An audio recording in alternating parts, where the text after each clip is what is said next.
up, people of the world? This is Big Steve, Pinoy Cowboy, and today's video, wala muna tayong kantahan, kundi exercise. Alam nyo guys, mahilig talaga mag-exercise. Tamad lang ako pumunta sa gym.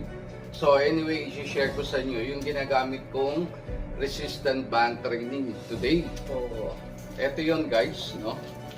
So, kakabili ko lang siya sa Shopee. So, eto actually yung pinakamurang resistant band na mabibili nyo sa Shopee guys, no? So 121 lang yan. Dahil sa ngayon lang tayo gagamit ng resistant band training, so kaya bumili ako kahit yung pinakamura lang. So itatry lang naman natin for 90 days guys. Eto, susubukan natin kung ano magiging resulta sa atin. So anyway, we're going to start day 1 today with this resistance band training. Alright, so for day 1, gagawin natin yung chest and